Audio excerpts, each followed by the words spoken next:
दोस्तों आज मैं एक्सप्लेन करने वाला हूँ कंगुवा मूवी को, जो कि हाल ही में रिलीज हुई है। दोस्तों इस मूवी की कहानी दो पार्ट में चलती है। एक पार्ट में प्राचीन समय की कहानी दिखाई जाती है और दूसरे पार्ट में आज के समय की। तो चलिए बिना किसी देरी के वीडियो को शुरू करते हैं। कहानी की शुरुआत होती है और हमें पेरुमाची द्वीप पर बसे एक गाँव का सीन दिखाया जाता है, जहाँ एक बूढ़ी औरत गाँव के सभी बच्चों को कहानी सुना रही होती है और गाँव के सभी बच्चे भी उसकी कहानी बहुत ध्यान से सुनते हैं। वो उन्हें बताती है कि वो जिस द्वीप पर रहते हैं वो अनेक रहस्यों से भरा हुआ है, लेकिन सबसे ज्यादा रहस्य मनुष्य जीवन में होते हैं, क्योंकि मनुष्य के साथ जो भी घटना होती है वो कहीं न कहीं उसके पिछले जन्म के कर्मों से जुड़ी होती है। फिर कहानी थोड़ी आगे बढ़ती है और हमें आज के समय का सीन दिखाया जाता है, जहां हम एक लैब का सीन देखते हैं। वहां कुछ डॉक्टर्स ने कुछ बच्चों को लैब में बांध कर रखा होता है, जिन पर अलग अलग तरीके के एक्सपेरिमेंट किए जा रहे थे।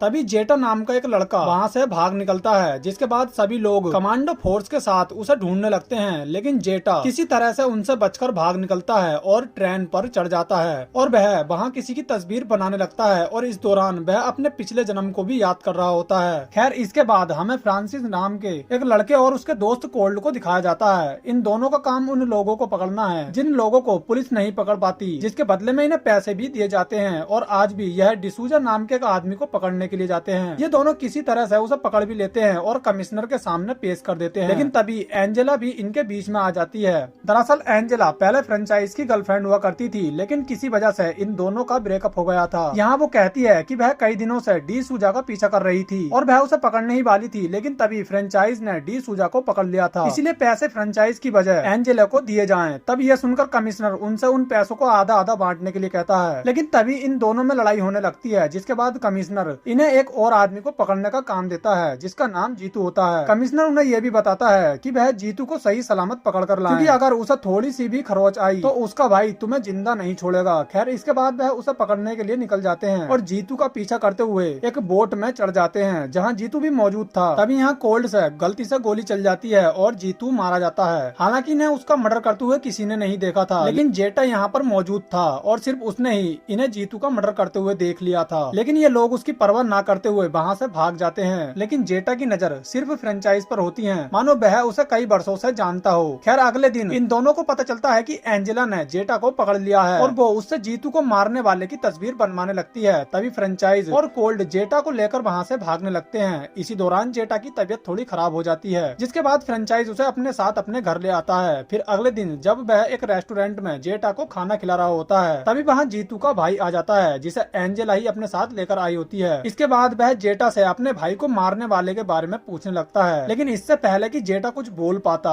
इतने में ही वहाँ पर रशियन सोल्जर आ जाते हैं, जो कि वहाँ पर गोलियां चलाने लगते हैं। उन्होंने जीतू के भाई को भी मार दिया था, जिसके बाद वह जेटा को भी अपने साथ ले जाने लगते हैं। हालांकि फ्रेंचाइज उन्हें रोकने की कोशिश करता है और उनके पीछे पीछे भागने लगता है। फिर ये सीन यहीं पर कट होता है और कहानी पहुँचती है 1070 में, जहाँ हमें दिखाया जाता है कि एक रोमन सम्राट अपने 25,000 सैनिकों की संख्या के साथ हिंद महासागर की तरफ निकल गया है, क्योंकि वह पूरे भारतीय उपमहाद्वीप पर कब्जा करना चाहता है, जिसके लिए उसे अपने सैनिकों को तैयार करने के लिए एक सुरक्षित स्थान की जरूरत होगी। तभी उसकी नजर पंचद्वीप की ओर पड़ती है, जिसके बाद कुर्बा और उसका एक आदमी उसे उन पंच महाद्वीप के बारे में बताता है, जिनमें से पहला द्वीप था मैंडियारू। यहाँ के लोग जहाज निर्माण के लिए जाने जाते हैं और वह किसी भी समुद्री खतरे का सामना करने के लिए हर समय तैयार रहते हैं। दूसरा द्वीप है बेंकाडू। यहाँ के लोग दुनिया के सबसे खतरनाक हथियार बनाने और जान बचाने वाली जड़ी बूटियों के लिए जाने जाते हैं। तीसरा द्वीप है मुक्काडू। यहाँ के लोग शिकारी होते हैं। और चौथा द्वीप है अर्ती द्वीप। यहाँ के लोग बहुत ही ज्यादा खतरनाक हैं। खून बहाना और रक्त से स्नान करना इनका काम है। इन लोगों में दया नाम की कोई चीज नहीं है। इसके बाद वह पांचवें द्वीप के बारे में बताता है। पांचवा द्वीप होता है पेरुमाची। यहाँ के लोग बहुत ही ज्यादा बहादुर किस्म के हैं। ये लोग युद्ध के लिए जाने जाते हैं। खैर इसके बाद रोमन सम्राट अपनी सेना को तैयार करने के लिए पेरुमाची द्वीप का चयन करता है। पेरुमाची द्वीप का एक आदमी कुर्बा भी उसके साथ मिला हुआ था। रोमन सम्राट कुर्बा को पेरुमाची के सभी लोगों को मारने का ऑर्डर दे देता है, जिसके बदले में वह उसे बहुत सारे सोने के सिक्के देगा। रोमन सम्राट उसे पेरुमाची के एक आदमी को मारने के लिए 2 सोने के सिक्के देगा और जितने ज्यादा लोग को वह खत्म करेगा उसे उतने ही सोने के सिक्के दिए जाएंगे। खैर इसके बाद कुर्बा पेरुमाची के सरदार के पास जाता है और कहता है कि रोमन सम्राट ने यहाँ के 100 सैनिकों को बुलाया है, क्योंकि जहाज निर्माण में उसे यहाँ के लोगों की थोड़ी हेल्प चाहिए। बदले में वो इन्हें पैसे भी देगा। जिसके बाद कुर्बा वहाँ के 100 लोगों को बेला फुसलाकर अपने साथ ले जाता है। जिसके बाद रोमन सेना एक एक करके उन सभी सैनिकों को मौत के घाट उतार देती है। इसके बाद कुर्बा उन लोगों के हाथ काटकर रोमन सम्राट के सामने पेश कर देता है, जिसके बदले में वह उसे 200 सोने के सिक्के देता है। फिर जब अगली बार कुर्बा वहाँ के 100 और सैनिकों को मारने के लिए लेकर आता है तो उसे पता चलता है कि पेरूमाची के लोगों को उसके छल के बारे में पता चल गया था, क्योंकि पहले जिन 100 लोगों को इसने मारा था उनमें से एक आदमी जिंदा बच गया था, जिसने पेरूमाची के लोगों को कुर्बा के सच के बारे में बता दिया है। खैर इसके बाद यहाँ कंगुवा आता है और हमें पता चलता है कि फ्रेंचाइज ही कंगुवा का पुनर्जन्म है। खैर यहाँ कंगुवा सभी रोमन सैनिकों को मार देता है और कुर्बा को पेरूमाची के साथ छल करने के लिए सजाए मौत दी जाती है, जिसके बाद उसे जलाकर मार दिया जाता है। कुर्बा का बेटा पूर्वा और उसकी पत्नी भी ये सब देख रहे होते हैं और पूर्वा अपने पिता को मरते देख बहुत ज्यादा रोने लगता है। अब पेरूमाची के लोग कुर्बा के परिवार को भी खत्म कर देने के लिए कहते हैं। तब कंगुबा इस सब के खिलाफ हो जाता है और कहता है कि जिसने जुर्म किया है उसे सजा मिल चुकी है, इसमें कुर्बा के परिवार वालों का कोई कसूर नहीं है। लेकिन यहाँ के लोगों को ये मंजूर नहीं था।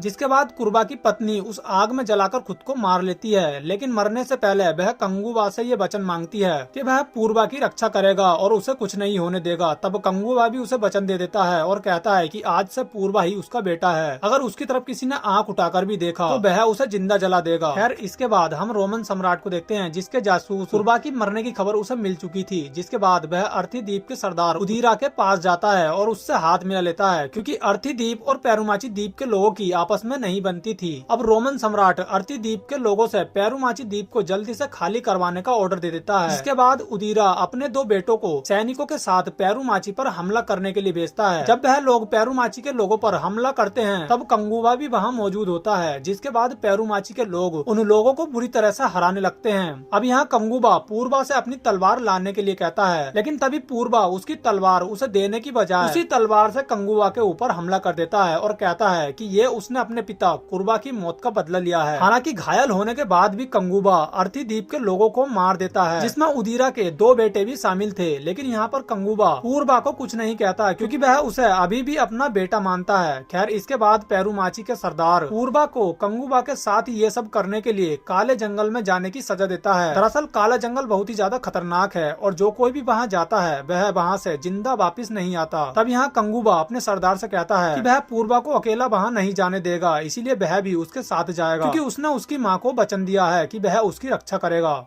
जिसके बाद कंगुबा पूर्वा को लेकर काले जंगल में चला जाता है। यहाँ पर कंगुबा पूर्वा का बहुत अच्छे से ख्याल रखता है और उसे बहुत सारे खतरों से भी बचाता है, लेकिन पूर्वा अभी भी उससे नफरत करता है, क्योंकि कंगुबा की वजह से ही उसके पापा की मौत हुई थी। अब ये सब देख कंगुबा बहुत ज्यादा उदास हो जाता है और वह पूर्वा को वचन दे देता है कि अगर कंगुबा की मौत होगी तो सिर्फ पूर्वा के हाथों से होगी। तब ये सुनकर पूर्वा थोड़ा शांत हो जाता है और ऐसा लगता है मानो पूर्वा ने कंगुबा को ही अपने पिता के रूप में एक्सेप्ट कर लिया है। दूसरी तरफ जब उदीरा को उसके दोनों बेटों के मरने की खबर मिलती है तो वह बहुत ज्यादा गुस्से में आ जाता है। इसी दौरान रोमन सम्राट उदीरा से कहता है कि अगर वह पेरीमाची द्वीप को खाली नहीं करवा सकता तो वह उसके पैसे वापस कर दे। तब ये सुनकर उदीरा को और भी ज्यादा गुस्सा आ जाता है, जिसके बाद वो रोमन सम्राट सहित सभी रोमन सैनिकों को भी मार देता है, क्योंकि अब बात पैसों की नहीं थी बल्कि उसके बेटों की मौत का बदला लेने की थी। अब यहाँ उदीरा अपने आखिरी बेटे को कंगुबा सहित पूरे पेरूमाची के लोगों को मारने के लिए भेजता है। जिसके बाद उदीरा के लोग मौका देखकर पेरूमाची की कुछ लड़कियों पर हमला कर देते हैं, लेकिन उन सभी लड़कियों को कंगुबा ने ट्रेन किया हुआ था, जिस वजह से यहाँ उदीरा का आखिरी बेटा भी मारा जाता है। अब इसके बाद 5 द्वीप के सरदार एक बैठक बुलाते हैं, जिसमें उदीरा कहता है कि पेरूमाची की लड़कियों ने उसके बेटे को मारकर अन्याय किया है, और तभी यहाँ 5 द्वीप के सरदार अपनी अपनी बातें रखते हैं। इसी दौरान उदीरा के आखिरी बेटे की लाश लाई जाती है, जिसे देख उदीरा को बहुत ज्यादा गुस्सा आ जाता है और वह गुस्से में वहाँ के सभी सरदारों को भी मार देता है। इसके बाद वह पेरीमाची द्वीप की तरफ जाता है और वहाँ के सरदार को मारने के लिए आगे बढ़ता है, लेकिन इससे पहले कि उदीरा उसे मार पाता वह सरदार कंगुबा के लिए बाज के द्वारा कुछ संदेश भेज देता है, जिसके बाद उदीरा उसे भी मार देता है। अब बाज संदेश को कंगुबा तक पहुंचा देता है, जिसके बाद उसे पता चलता है कि उदीरा ने उसके पिता को यानी कि पेरूमाची के सरदार को मार दिया है और अब वह पूरे पेरूमाची पर हमला करने वाला है। अब ये सुनने के बाद कंगुबा एक प्लान बनाता है और उदीरा के सभी लोगों को अपने जाल में फंसाकर काले जंगल तक ले आता है। इसके बाद जब सब लोग काला जंगल आ जाते हैं तब कंगुबा उन लोगों पर अलग अलग तरीके से हमला करता है और एक एक करके उन्हें मौत के घाट उतारने लगता है। अब यहाँ पूर्वा भी उसका साथ दे रहा था क्योंकि अब उसे भी कंगुबा से लगाव हो गया था। अब यहाँ कंगुबा जब इन लोगों को मार रहा होता है तब किसी तरह वह लोग पूर्वा को अपने साथ लेकर समुद्र की तरफ भागने लगते हैं और जहाज में चढ़ जाते हैं। अब ये देख कंगुबा भी जहाज में चढ़ जाता है और उसका सामना होता है उदीरा से। अब ये सीन यहीं पर कट होता है और हमें आज के समय का सीन दिखाया जाता है। यहाँ आज के समय में फ्रेंचाइज जेटा को बचाने के लिए रशियन आर्मी का पीछा करते करते किसी तरह उनके एरोप्लेन में घुस जाता है और उनसे फाइट करने लगता है। यहाँ हमें पता चलता है कि फ्रेंचाइज को उसकी पुरानी यादें वापस याद आ जाती हैं और जेटा भी कुछ नहीं भूला है। दरअसल जेटा ही उसके पिछले जन्म का बेटा पूर्वा है। अब यहाँ हमें कंगुबा के पिछले जन्म और इस जन्म की कहानी एक साथ दिखाई जाती है, जहाँ पिछले जन्म में कंगुबा पूर्वा को बचाने के लिए उदीरा के लोगों को मार रहा होता है, वही यहाँ पर फ्रेंचाइज रशियन सैनिकों को मार रहा होता है। आगे हम देखते हैं कि उदीरा के लोगों से लड़ते समय उदीरा पूर्वा को समुद्र में फेंक देता है, लेकिन कंगुबा ने किसी तरह उसे रस्सी से पकड़कर रखा हुआ था और समुद्र में बहुत सारी बड़ी मछलियाँ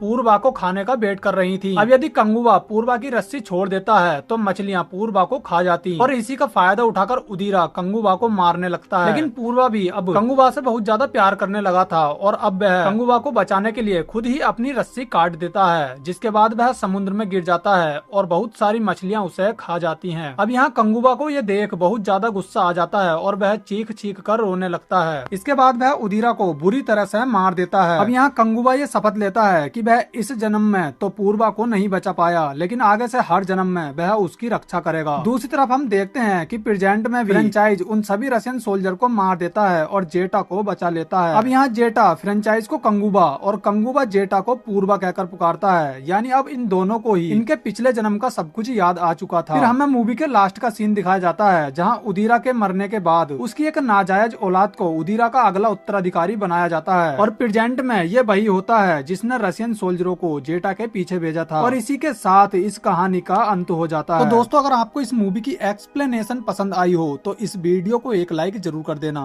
और साथ ही हमारे चैनल को सब्सक्राइब करके नोटिफिकेशन बेल को भी ऑन कर लेना। Thanks for watching guys.